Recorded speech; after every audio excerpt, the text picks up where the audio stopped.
Those of you watching online may wish to participate in our ritual of lighting the chalice by lighting your own chalice or candle at home, as we do so here at Eastrose. Come, let us worship together. You are welcome here, no matter who you are, no matter where you come from, no matter what your background. You are welcome here to join us as we proclaim worth in our spiritual journeys. You're welcome to join us as we sing songs that uplift our very beings. You are welcome to join us in community as we learn, live, and love together. All are welcome as we worship that which gives each meaning and value. No matter what you call this building, this hour, or this gathering of people, we worship as one body, illuminated by the light of the chalice. Come, let us worship.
At this hour, in small towns and big cities, in single rooms and ornate sanctuaries, many of our sibling Unitarian Universalist congregations are also lighting a flaming chalice.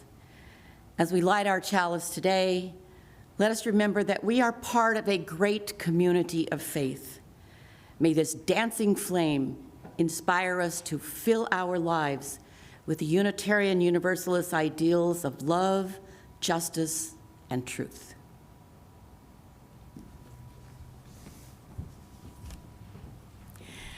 Good morning. Good morning. Oh, you guys are getting better at that. And welcome everyone here in the chapel and those of you online at home. Welcome to Eastrose Fellowship Unitarian Universalist. I'm Cynthia Hopkins, your worship leader today. And welcome to any first-time visitors. I know we have one here. I met him earlier, both in person, and there may be some of you online as well. We're very glad you're here. And we tried something last week that we're going to repeat this week. Although we can't see who's at home, they can see us. So we're going to invite you all to stand up, face the cameras that are right by the clock, and let's say hello to our friends at home. Hey. Come join us. Yeah. Good morning. Good morning.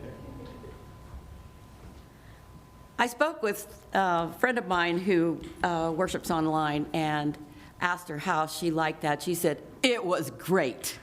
It was really important, so I think we'll keep doing it. I do have a couple of reminders as we're getting started here. For those of you who would like to share joys and concerns today, if you're online, please write out your joy or concern in the chat. Sherry is in the office this morning, and she's going to give any of those that you are willing to share to me at the appropriate time. If you're in the chapel, there are forms, the blue forms in the lobby to complete, and you can turn in those forms and any announcement forms when Seth and I pass the baskets during the offering. We want to take time right now to acknowledge the lands where our fellowship gathers. They are home now to many in widespread communities. These lands were the traditional village sites of many native peoples who made their lives here, including Multnomah, Wasco, Gresham, Cowlitz, Cathlamet, Clackamas, bands of Chinook, Tualatin, Kalapuya, Molalla, and many others. It's important to recognize this, and we thank the original caretakers of this land and their descendants who remain among us today. In peace, may we share this land and honor one another. Our speaker this morning, who helped with the lighting of the chalice, is Seth Moran. Seth is a scientist, musician, and a member of the UU Church of Vancouver for the last 18 years. He provided music, served as worship leader, given sermons, and worked in the AV booth. So, if you ever decide you don't want to live in Vancouver, come here. We can use, all of those skills. He has also attended Elliott Institute camps since 2008, serving as their music director, AV coordinator, and dean. In other words, he's pretty committed and pretty versatile. Seth is going to speak today about the spiritual practice of risk perception, exploring ways to right-size our risk perception so that we can both live safely and be in better harmony with our fellow humans and the world around us. And now we're going to go to our opening hymn. It's a familiar one. It's number 38 in the gray hymnal, Morning Has Broken. The words will also be on the screen.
This story is perhaps recognizable.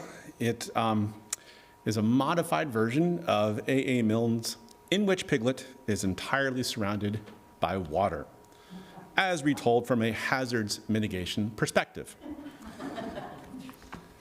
So one day in the 100-acre wood, it began to rain, hard. It rained and it rained for days and days until the little ditches had become streams, the streams had become rivers, and the river had jumped its bank and was running freely throughout the low-lying areas of the 100-acre wood. And so it happened that Piglet awoke one morning to find himself entirely surrounded by water. Now, Piglet had never had anything like a flood happen to him, and he certainly hadn't thought to consult his local county's flood hazard website before selecting his tree home. If he had, he would have seen that his tree was located right in the middle of the 100-year floodplain. Furthermore, Piglet had grown up on a small rural farm that had no ready access to public swimming facilities, and so Piglet had never learned how to swim. As he looked out at the waters surrounding his house, Piglet realized that he was in a pickle and in need of rescue. Now, Piglet did not do one very important thing. He did not panic. At least, not very much. Instead, he sat and thought. And he remembered a story Christopher Robin had told him about a man on a desert island who had written something in a bottle and thrown it in the sea. And Piglet thought that if he wrote something in a bottle and threw it in the water, perhaps somebody would come and rescue him. So he went and found a bottle and some paper, and in his best pig's penmanship, he wrote the message, "It's me, Piglet, help, help!" Put it in the bottle, which he then corked, and then dropped the bottle into the raging river below. And as he watched it drift away, he earnestly hoped that somebody would find it and come and rescue him soon. Meanwhile, in another part of the woods, Pooh also awoke to find himself entirely surrounded by water. Now, Pooh, being a bear of small brain, had had a number of emergencies happen to him in his life. And from these, he learned the importance of having lots of extra honey pots on hand just in case. So when he saw the floodwaters rising all around him, all Pooh had to do was bring all his extra honey pots up to a broad branch that was safely above the river. With his pots lined up next to him, he sat down to wait for what came next. And with those extra honey pots, Pooh had bought himself some extra time to be rescued. A short time later, Pooh saw what looked like another honey pot floating in the river towards him. When it got close to his branch, Pooh jumped into the water and retrieved the pot. When he got back up to his branch, he realized to his disappointment that it was not a honey pot, but rather a clear bottle with a piece of paper on it. "Oh, bother," he thought, until he noticed there was some writing on the paper.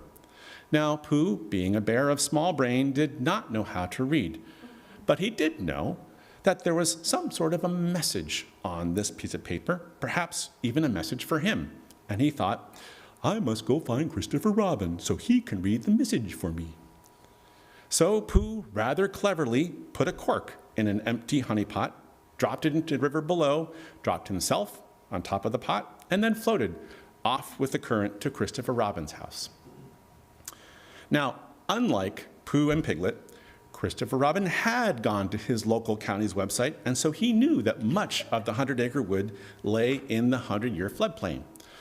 As a result, he picked a home that was, much like Eastrose Fellowship, up on a knoll.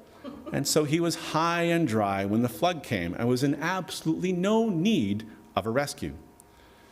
In fact, he was in a position where he could help rescue others, which was a good thing, because when Pooh landed on the shore of Christopher Robin's island and showed him the bottle, and Christopher Robin opened the bottle and read aloud the message inside that said, "It's Piglet, help, help," well, then Christopher Robin and Pooh knew that there was only one thing to do, which was to fashion a boat out of an upside-down umbrella and make their way over to Piglet to rescue him, which is exactly what they did. And from this tale, there are not one, not two, but three morals.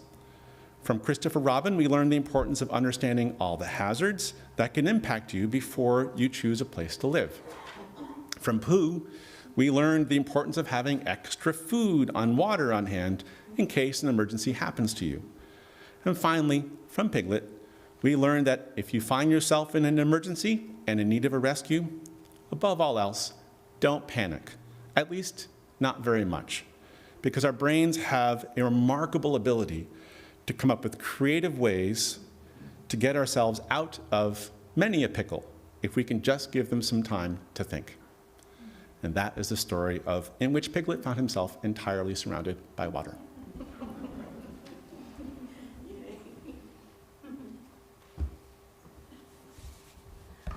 Very clever. I like that.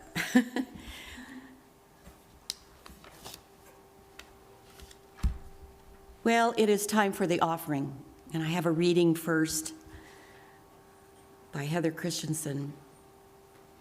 Unitarian Universalism is a grand vision of a world filled with peace and justice, love and joy.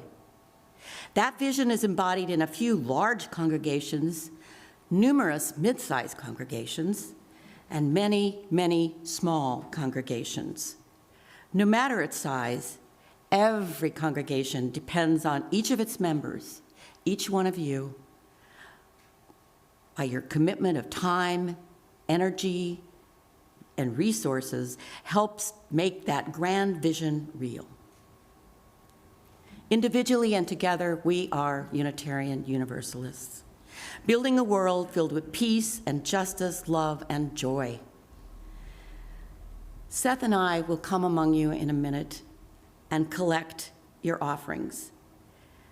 Eastrose shares half of each Sunday's offering with a local nonprofit. And for the month of April, and I believe through June, we share with East County Rising community projects. We will now gratefully receive your offerings.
Ours is a welcoming community where we find connection, and a spiritual community where we find meaning. Ours is a sharing community where our joys are amplified, a caring community where our sorrows are lessened. And we take a moment now to reflect on our joys and sorrows and acknowledge the mutual support of our community. Mary will assist by placing a pebble in the water on the altar for each joy or concern. And if there are any of you online who have entered any in the chat, then Sherry can bring them up to me. I have received a joy from our AV tech back there, John Netherton. And he says, despite the cold and isolation of the last 2 years, spring has kind of just about maybe come. And so have the cherry blossoms. The Tomahawk Waterfront Park is beautiful, for the blooms, and the blooms in my yard have renewed my spirit. I feel the same. Absolutely. I have a personal joy.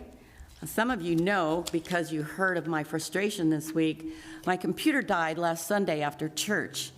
And I am a heavy computer user, and as someone who did not grow up at a time when there were computers and had to learn computers, it's amazing to me how dependent I have become on my computer to do anything, and how at a loss I am to do anything when I don't have a computer to do it on. And I don't know how people do things, everything in their life on their little tiny phone screens. I'm not one of them. But my joy is I got my new computer, and I got it all my data saved, and I got my new files loaded up, and I am back in business as of yesterday afternoon. Hallelujah. I'm sure some of you can relate to that. I see a few heads nodding. Okay.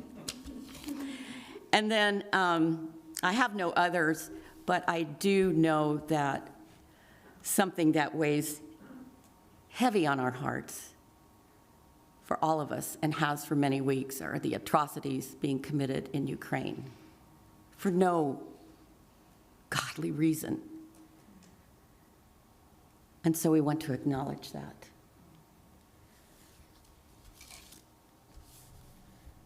And now Mary will place the heart stone in the water, representing all of us here and online who have not spoken or named, and those who have here, and those we are holding in silence in our hearts.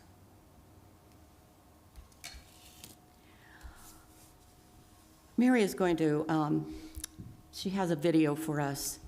It's a meditation on breathing, and you're invited to follow along, remain seated, be quiet, and if you want, you can participate in the words.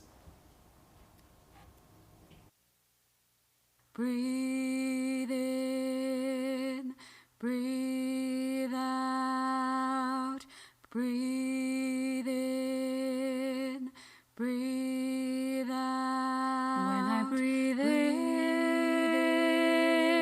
I'll breathe in peace. When I breathe out, I'll breathe out love. When I breathe in, I'll breathe in peace. When I breathe out, I'll breathe out love. When I breathe in, I'll breathe in peace. When I breathe out, I'll breathe out love. When I breathe in, I'll breathe in peace. When I breathe out, I'll breathe out love. When I breathe in, I'll breathe in peace. When I breathe out, I'll breathe out love. When I breathe in, I'll breathe in peace. When I breathe out, I'll breathe out love. When I breathe in, I'll breathe in peace. When I breathe out, I'll breathe out love. Breathe in, breathe out, breathe in, breathe out.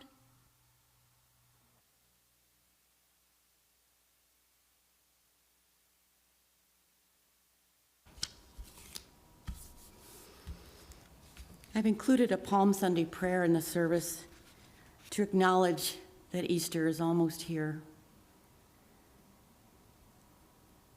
And I'd like to take time for you to settle in comfortably. You may wish to close your eyes or not.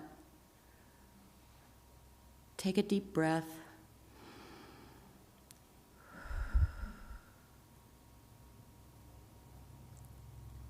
Thou who art the soul and heart of life, save us from fear, the fear of days and nights yet to be, the fear of the known and the unknown, the fear that builds high walls around our spirits and our lives, the fear that closes in and envelops us, the fear that nibbles at the edges of every satisfaction. Free us from fear of failure and success, of shame and pain, of death, and fear of life as well. Open our eyes that we may see thy glory in humbleness and simplicity, commonness strewn generously across our path all our days. May we recognize thee riding upon a simple beast of burden down the crooked streets of Jerusalem. May we not require the palms of victory and praise, the accolades and shouts of the multitude, to see thy glory in gentleness, patience, loving kindness, and yes, pain and sometimes death. Thy way of peace, of faith, hope, and love still is our path, our joy, our way. Amen.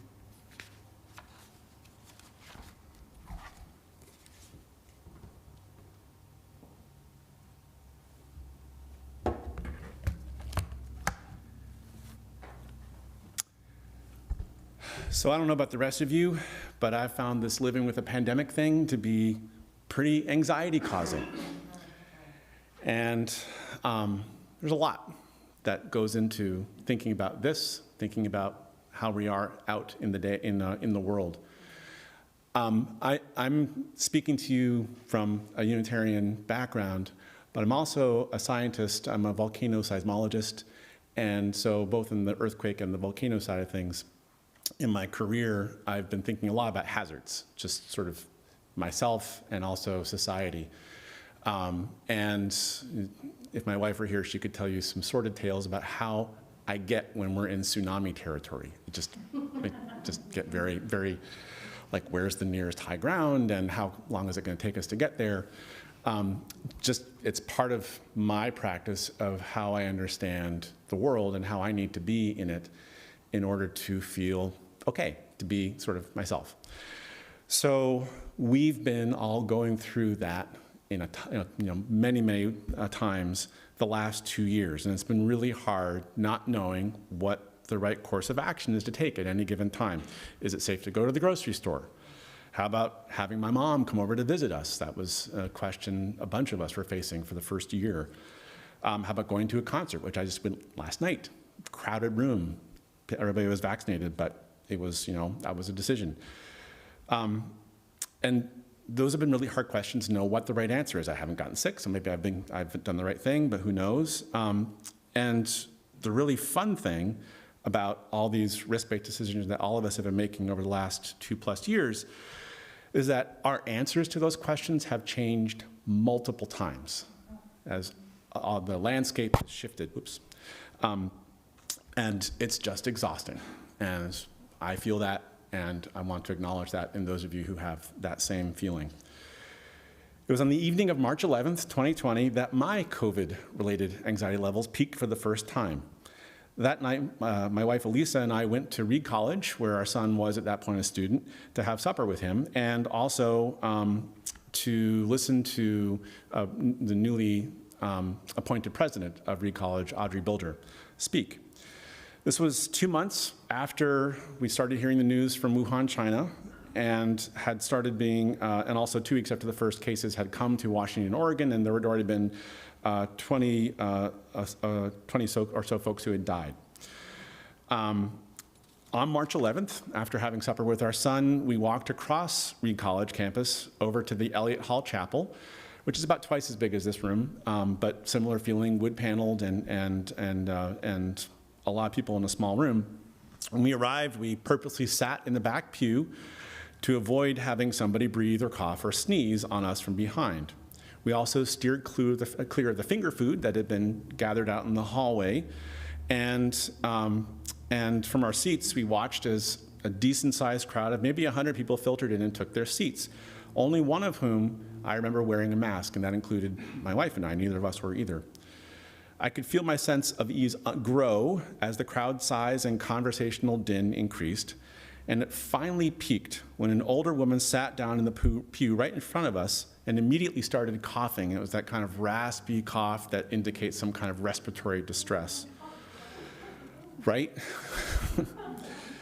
Shortly afterwards, President Bilger began speaking, and no offense at all to President Bilger, but at that moment, it became crystal clear to me that the benefit of listening to her talk was not worth the risk of catching COVID. And I felt at that moment that I had made a bad decision, that my internal risk-benefit calculator had failed me.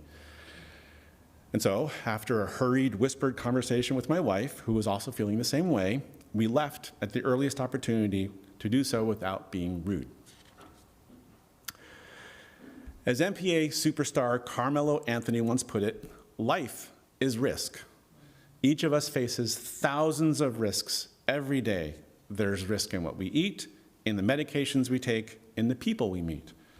We've all faced so many risk-based decisions in our lives, especially over the last 2 years, that I find myself today in the somewhat uncomfortable position of talking about risk to a room full of experts. And because you all are experts, you also know that risk-taking often produces tremendous rewards. Going on a hike in the woods, that carries with it the risk of getting injured or getting lost or running into a bear. But the reward of being out in nature outweighs those risks, at least for many of us. Risk isn't something to be avoided at all costs, that's for sure.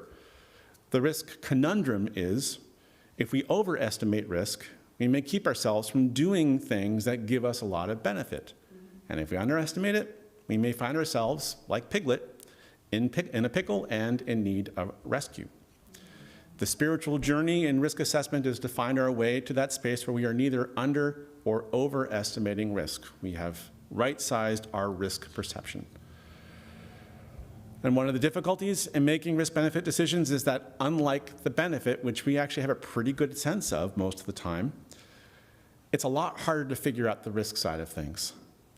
What is the risk of my getting in a car accident driving back from Eastrose Fellowship this morning? What is the risk of a tsunami happening if I drive to the beach? Is it safe to walk by that person on the street? Unfortunately, for our risk calculating circuitry, the answer to that question often is, it depends.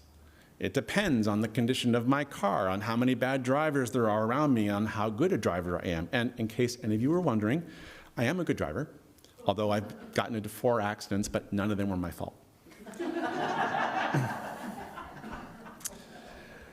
But, you know, when I'm leaving today, you might just want to give a little extra space. Many of the factors determining risk are not knowable, which means that it's often hard to know what the risk actually is. Sound familiar? How can I know what the risk of catching COVID-19 at the grocery store is if I don't know whether anyone's actually got it there? Nevertheless, we still have to make a decision. And so, oftentimes, we find ourselves going with our gut. Unfortunately, in the act of going with our gut, we bring in a whole bunch of other factors, including cognitive biases, that can result in actions and decisions that are harmful to ourselves, other people, our environment, and the flora and fauna with which we share this blue boat home of ours. So what is risk exactly? I found it helpful in my life to understand that risk is actually 2 things. It's the hazard and the exposure to the hazard. Our ability to get risk perception right hinges on understanding the hazard, which boils down to how much harm can that hazard cause, how does the hazard work, and how often does it happen? And then also understanding what our exposure is to that. If our understanding of either the hazard or our exposure is out of whack, our risk perception will also be out of whack, which in turn means that our risk-based decisions are more likely to be wrong. As business magnate Warren Buffett once said, risk comes from not knowing what you're doing.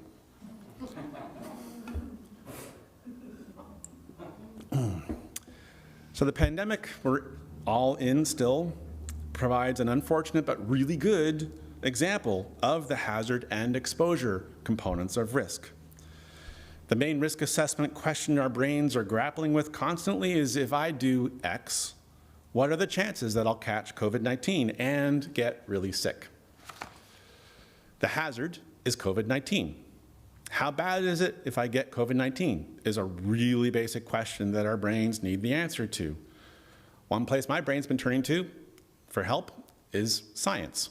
And can I just say, thank God for science. It's amazing how much more we now know about COVID-19 courtesy of the hard work by healthcare workers, public health experts, and research scientists. Early on in the pandemic, the answer from science was, it's not good if you catch COVID-19, in part because there were no effective treatments. We just didn't know that much about it. 2 years later, the medical establishment has a number of treatments up its collective sleeves in addition to vaccines. And it's also turning out that vaccines reduce the severity of COVID symptoms for those who get a breakthrough infection. So, yay, science. We're able to gather today because of all that we've learned over the last 2 years. However, science also continues to tell us that although things are definitely better now than 2 years ago, there are still things to be concerned about. For example, a recently published large-scale study found that somewhere in the neighborhood of about 10% of those who come down with COVID come down with long COVID, regardless of vaccination status. That really got my eyebrows up. And then there's this gem, which I found quite sobering when it made the news a few weeks ago. In a large-scale study comparing people who had contracted COVID with those who had not contracted COVID, researchers found 1 to 2% increase in the occurrence of diabetes amongst those who had contracted COVID. I don't know about you, but I'm not at all interested in getting long COVID or diabetes. And those are not small numbers, and hence my decisions about things like mask wearing. So no getting around it. In terms of the hazard, it's still something that we probably don't want to get. And that is one part of the risk calculation. So the other part is exposure. How long, how close do we need to be to someone who has COVID-19 to be at risk of catching it? Do factors like age or presence of pre-existing health conditions make us more likely to catch it? How much protection do vaccines and boosters give us against the latest Omicron variant? Answers to those questions help us figuring out the exposure side of our risk assessment. The cool thing about exposure is that's where we can have some control over our risk. The hazard is what it is. Nothing we can do about the nature of COVID-19 other than to mitigate its presence through development of vaccines and effective treatment options. But we can sure limit our exposure. We can, for example, stay home. Remember that phrase from 2 years ago? Governors Kate Brown and Jay Inslee told us all to do that back in March 2020 when they issued their respective orders prohibiting all gatherings and closing all non-essential businesses for several months.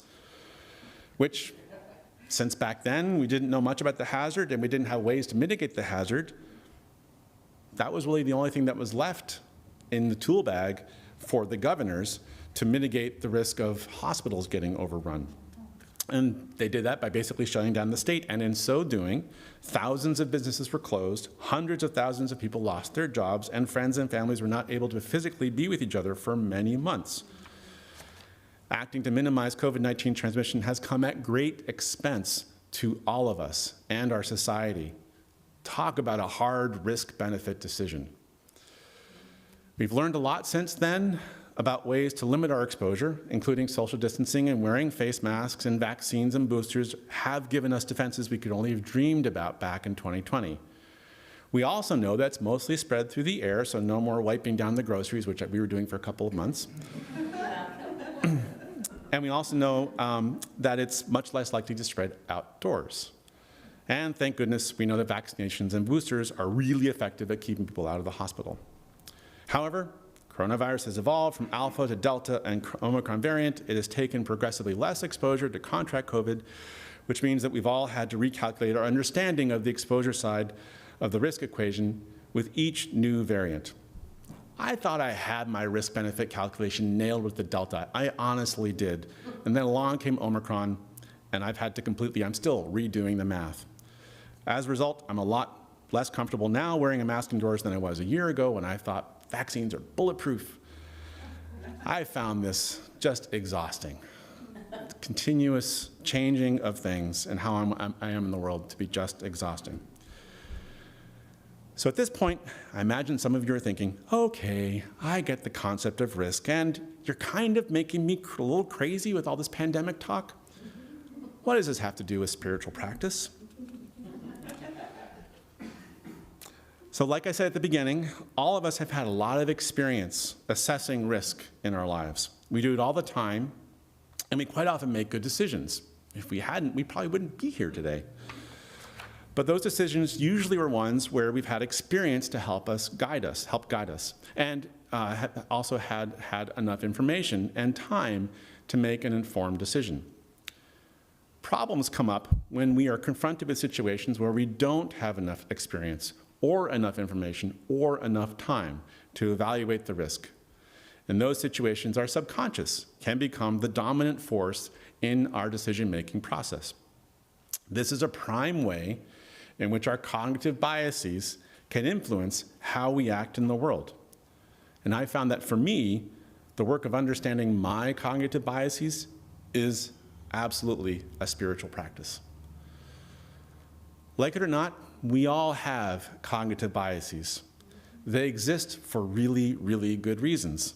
They help our brains process the tens of millions of bits of information that flood our senses every second. Anyone want to guess what science has to say about how much our brain can actually take in terms of bits per second? It's not 1,000,000. It's not 1,000 either. If you guessed 100, then you're closer, but you're still off by a factor of 2. It turns out that our brains, on average, can handle only about 50 bits of information per second. How in the heck do we function if we can only handle 50 out of the tens of millions of bits of information that the world throws at us each and every second? The answer is cognitive biases. Cognitive biases are, in essence, shortcuts that our brains take in order to process information quickly. It turns out we have hundreds of them. If you go to Wikipedia, you'll see over 200 listed. That's a lot. Almost too much to take in, wouldn't you say? There are some fascinating biases amongst those 200. For example, zero-risk bias. When zero-risk bias is engaged, it has us acting to entirely eliminate a relatively small but tangible risk rather than facing a larger, more complicated risk. The zero-risk bias was behind all the toilet paper hoarding that happened back in 2020. In buying up as much toilet paper as we possibly could find, we were acting to eliminate a tangible but small risk, thereby temporarily putting off dealing with thinking about COVID. And full disclosure, I fell victim to that, even though I knew about zero-risk bias. I knew what I was doing, what was happening, and I couldn't fight it. And that's how powerful cognitive biases can be. Another cognitive bias that has been front and center during the pandemic is confirmation bias. When our confirmation bias is engaged, we pay attention to things that confirm our beliefs and ignore things that contradict them. That makes life much easier. So, we've seen that play out over the last 2 years. There have been numerous stories about people believing that the hazard of COVID-19 is overblown or even that it's a hoax, despite overwhelming scientific evidence to the contrary. Some folks have even held on to this view after they've been hospitalized and been told by doctors that they have COVID. There's literally nothing that can be said to open people's minds to other possibilities when confirmation bias has taken such firm root. And I'll be the first to admit that I've got confirmation bias going the other way. So deeply rooted is my faith in science that I actively have to resist dismissing alternative views if I'm not aware of any science that supports them. The last bias that I'll mention that's relevant in so many ways right now is implicit bias. When implicit bias is engaged, we attribute characteristics to an individual based on what group we've mentally assigned them to. Another word for that is profiling. Profiling is something we do all the time. We do it when we're walking in the woods. What's that animal?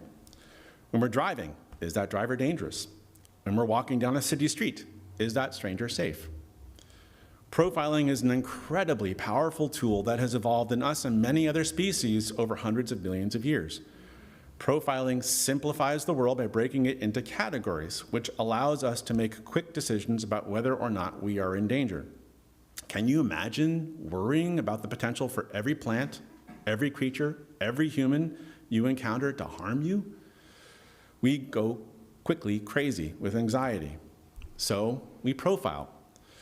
That plant is a blackberry bush, which I know isn't poisonous. That dog is wagging its tail, which I know is probably a good thing. That person is smiling, which is usually a good sign. Phew, I can relax. Although profiling is something that we often hear about in negative contexts, particularly with police violence towards BIPOC folk, there's nothing intrinsically wrong with it. Every single one of us engages in profiling hundreds, if not thousands, of times a day. The problem isn't that we profile or that we have implicit biases. The problem is what we do with them. Since experience is key to forming our implicit biases, if our experience is limited or biased, then we're at risk of assigning the wrong characteristics to the plant, animal, or person we've profiled. And that's where we can get ourselves and others in real trouble. Think of walking down a street at night alone. You see somebody coming towards you. Is that person safe? How do you know? You don't, really. You have no way of knowing, so you profile. How would you feel if the stranger was short and presenting as a woman? How about if the person was walking a poodle? How about if they were black and wearing a hoodie? I know my profiling of each of those scenarios would be different. And I also know that in the case of a black man wearing a hoodie, my profiling would be biased. Why? Because I'm a white man who has spent most of his life living in largely white suburban communities. That reality has limited my experiences with people who look different than me. If I don't have much personal experience with people who look different than me, then all I have to go on are things like what I've seen on TV, or read in the newspaper, or heard about from friends. And do those things tend to be neutral? No.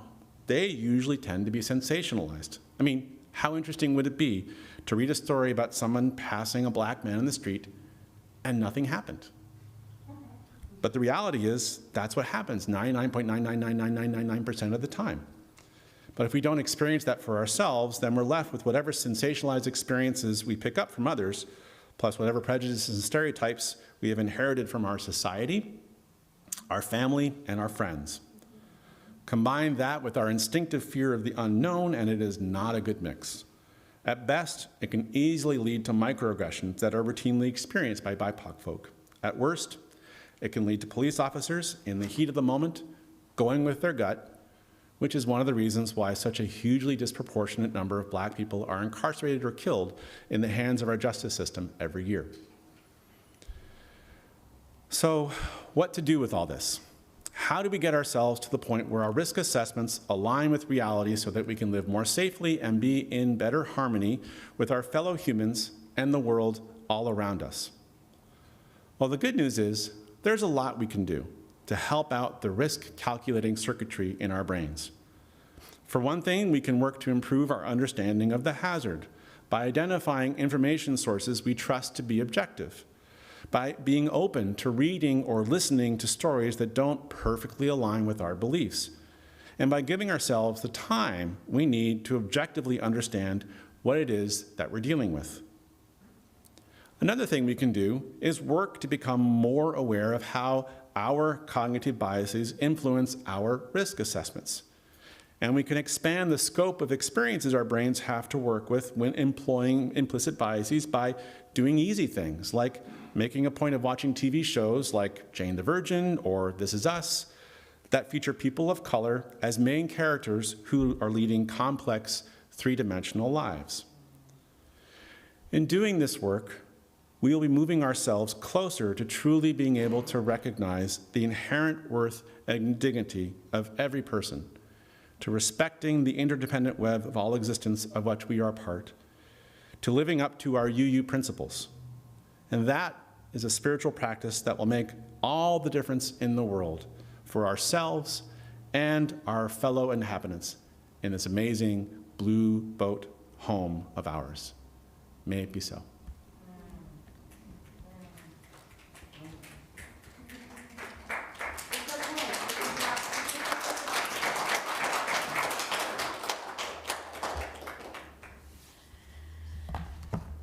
I'm so glad there's a reason that I watch This Is Us. He's alluded a couple of times to Blue Boat Home, and guess what? That is our closing hymn. It's number 1064 in the Teal hymnal, and I told him this is one of our favorites. So let's hear some loud singing. Let's stand, and the words will be on the screen for those of you at home.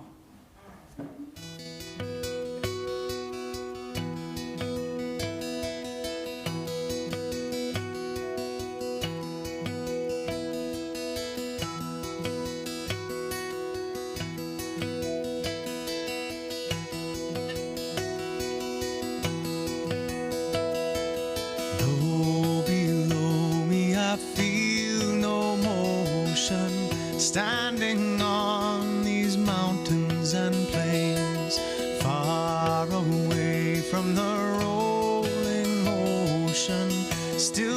my dry land heart can say. I've been sailing all my life now, never harbor or port have I known. The wide universe is the ocean I travel, and the earth is my blue boat home.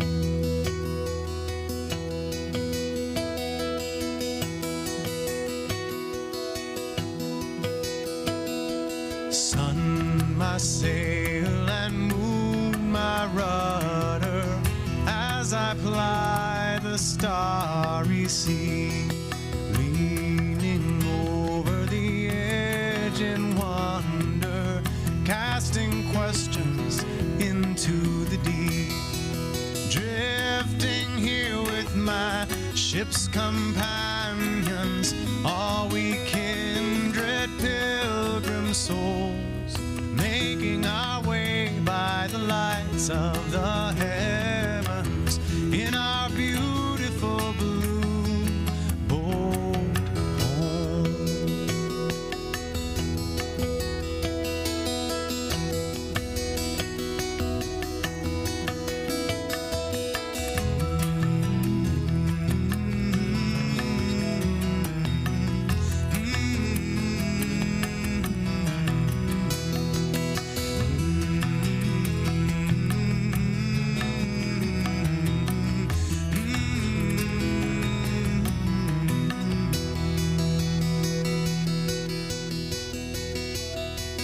I give thanks to the waves upholding me, hail the great winds urging me on, greet the infinite sea before me, sing the sky my sailor's song. I was born upon the fathoms, never harbor or port have I known. The wide universe is the ocean I travel, and the earth is my blue boat home. The wide universe is the ocean I travel, and the earth is my blue boat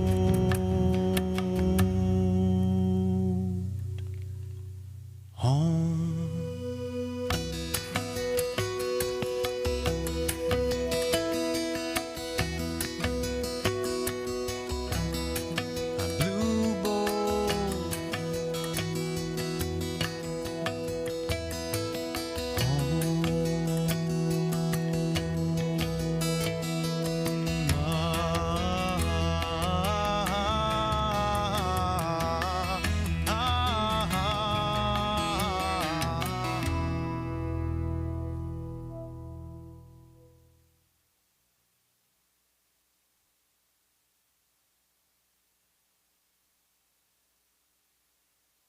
Before we extinguish the chalice here, I want to let you all know that those people online have waved back at us, and they're saying hello to all of us here at church. So greetings from Katie Tenike, Charlene Woods, Lynn and Ron Randall, who are now living on the coast, Southern Oregon, Tristan Blaylock, and Jan Applin Curtis. So we're really glad that you said that. Yes. And now we'll extinguish our chalice. We've shared sacred space to reflect where we've been and where we're going. Now we extinguish our chalice, knowing with brave hearts that from every ending of our lives, we are sent forth to make a new beginning.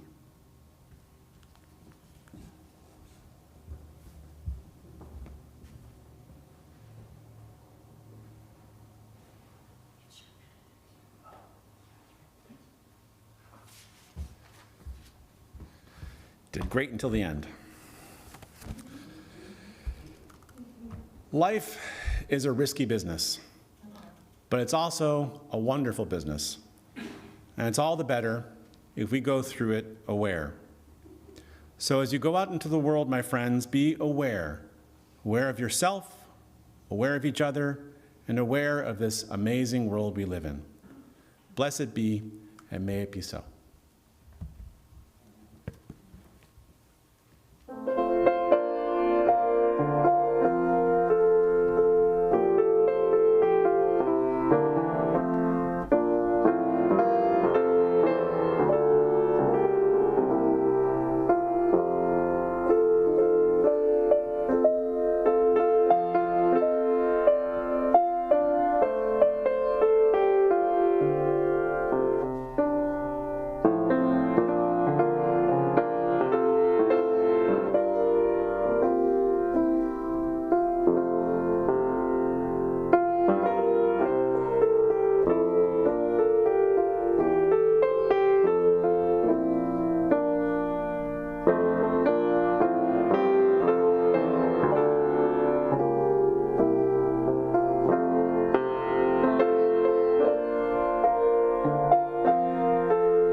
Thank you again, Mary.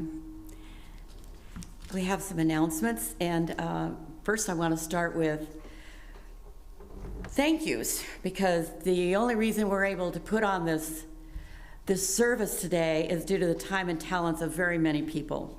And I want to thank you to John and Phyllis for the AV wizardry, and I know it's a lot of work that goes into that, so thank you so much. To Mary, not only for the music that she played, but for the music she found online and provided, to the flowers that I hear she snuck out after midnight and collected.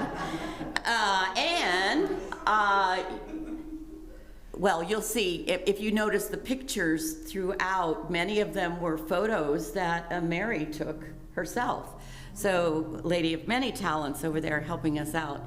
And of course, thanks to Seth for a lovely story time, and the reflection, and all of you for attending, and all of you at home for tuning in online. Next Sunday is Easter.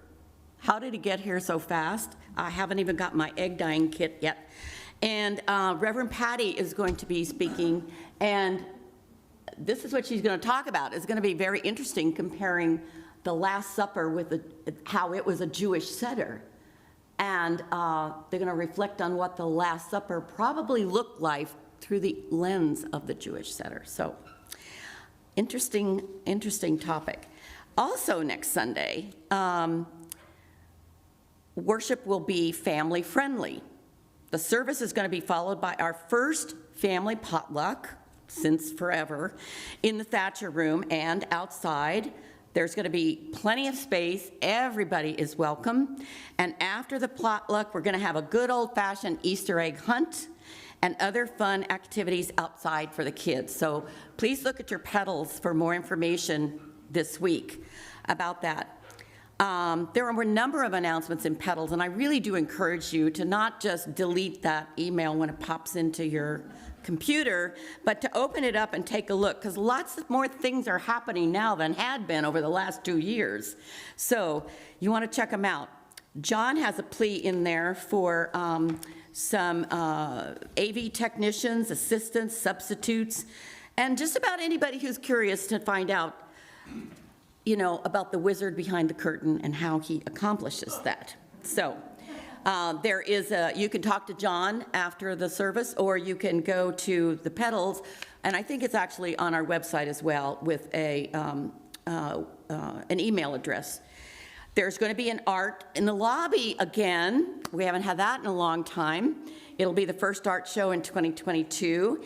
And if you would like to lend one of your pieces of art from your home for a couple of months, then to beautify our lobby, then contact Lynn Pfeiffer. She's going to raise her hand. She's behind some of you there.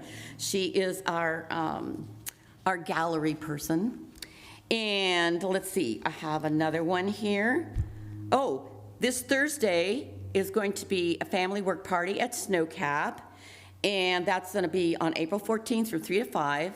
Even if you don't bring little ones, just come. I'll be the only one from my family, but I'm going to come. And it is really fun and very satisfying to work at Snow Cap. And Kimberly, you raise your hand. She's there if you want any more details about it. You can check with her after service. And then I have announcements from Mary. We are looking for having a friendly face or two up front to lead the congregations in our hymns. It would be really helpful, and we need them every week. So you can sign up for your preferred dates with Mary Reese. You all know who she is here. And also there, I believe this announcement is also in Petals, correct? You can send your interest to the office at eastrose.org. And if you would like to provide special music, those of you out there with talents, I'm looking at Jean Wygant, I know, she's hiding right now. Singers and instrumentalists add a lot to the services, so Mary can accompany you if needed, and you can sign up again with the preferred dates with Mary. So, lots going on. Now, the next announcement, I am going to ask Katie Norris to come up, because this is a lot more involved, and she's going to be leading this effort, so I want her up here to talk about it. Okay, thank you. Hello, friends. I am the treasurer of the board, Katie Norris, and as many of you may know, we are losing our beloved minister, Reverend Patty Pomerantz, as she is retiring at the end of June. And so we need to figure out what comes next. Are we going to hire a new minister? What does that look like? Are we going to be lay-led? What does that look like? Are we going to do a combination of those things? So the board has asked to form the transition team, where we will be looking at those questions and figuring out what comes next. We have an urgent deadline coming up of April 21st to submit an application for an interim minister to make it into the current hiring cycle. It's a long shot to do it this late in the game, but we want to try. So our first meeting will be this week, probably Tuesday or so. I'm still gathering input on when people can meet. So if you're interested in being part of the transition team, please speak with me after the service, or you can email me at treasurer@eastrose.org, and I will involve you in that conversation. And yeah, the first meeting will be by Zoom, just to accommodate faster ability to join together. But we will also be able to, in the future, meet here at the church. But this first one, because it's so fast coming, we're going to do it by Zoom. Okay. Thank you. That's it. Did I cover it all? I think you did. Okay. You would know better than me. I don't see the coffee carts out there, so I'm not sure that we actually have coffee today. Oh, yay. Hooray. And another talent that John has, making coffee. So, That's the important. well, yes. The service is now officially ended. If you're online, I encourage you strongly to exit YouTube and connect to Cafe Conversations via Zoom. Those of you here at Eastrose,